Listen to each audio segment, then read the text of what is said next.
¿Cuáles son las partes del cuerpo que son tomadas más frecuentemente por estos pacientes? Comprenderán que la primera es el rostro. Y si nos miramos, ¿qué es lo más grande en el rostro?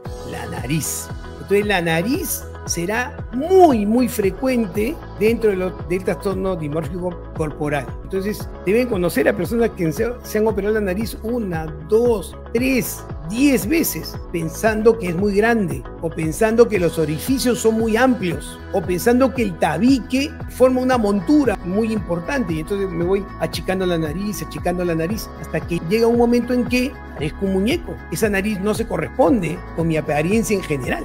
Y entonces consigo todo lo contrario. En vez de, entre comillas, arreglar esa deformidad, consigo verme efectivamente deforme. Y la gente efectivamente ahora sí verá esa deformidad producto de intervenciones estéticas que no tienen ningún sentido.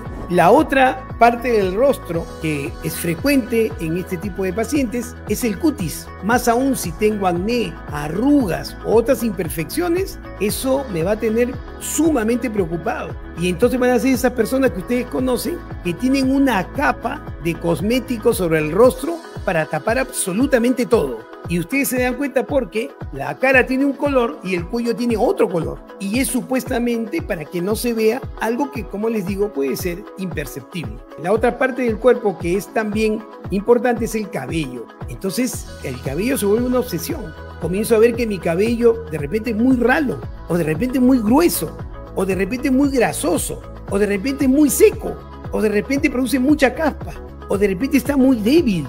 Entonces comenzaré a hacer procedimientos cosméticos para que el cabello se vea de una forma determinada. Y ya sabemos que ahora hay procedimientos quirúrgicos también para cambiar la apariencia o en todo caso la topografía del cabello y el cuero cabelludo.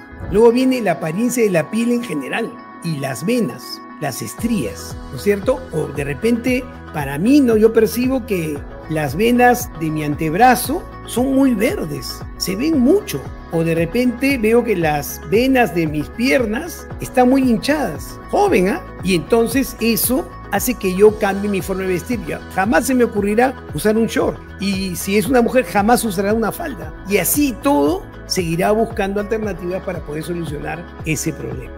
Otra cosa que es bien común en las mujeres, sobre todo, es el tamaño de las mamas. Y entonces la mujer puede percibir que tiene este trastorno disfórico corporal, puede percibir que sus mamas son muy grandes o que son muy chicas. Y entonces usará vestidos o usará sostenes o corset o lo que esté a la mano para poner las mamas en el tamaño que considere es el tamaño ideal. Porque de alguna u otra forma sus mamas no son proporcionadas. O una es más grande que la otra. O el pezón de una, ¿no es cierto?, es más oscuro que el otro. Y la paciente percibe que es clarísimo, que la gente se va a dar cuenta. Y entonces usa medios cosméticos o usa procesos mecánicos, ¿no es cierto?, para obtener lo que está buscando, proporcionalidad o tamaño o lo que fuera, o irá lógicamente a hacerse una transformación quirúrgica. Probablemente, y les digo casi con certeza, cuando los cirujanos plásticos operan pacientes con estas características, ese paciente nunca lo va a dejar tranquilos.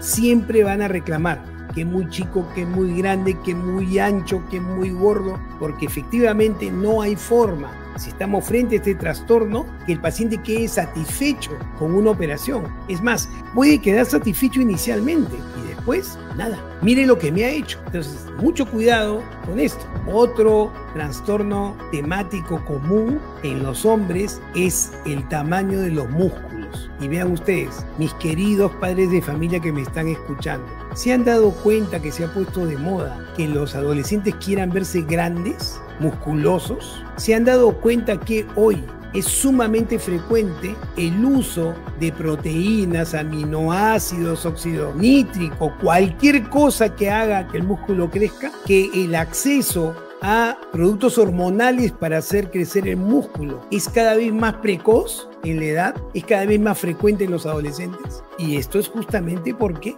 de alguna u otra forma, estos muchachos piensan que necesitan verse más grandes para no verse débiles. Y luego tenemos los genitales, ¿no es cierto? Tremendo problema. Generalmente porque es muy chico. Y en las mujeres porque, de alguna u otra forma, parte de los órganos sexuales femeninos podrían ser muy grandes, los labios vaginales. Y eso es terrible. Entonces, agrandamientos, cirugías pueden ser la característica y pueden generar entonces, como les decía, riesgo a la salud.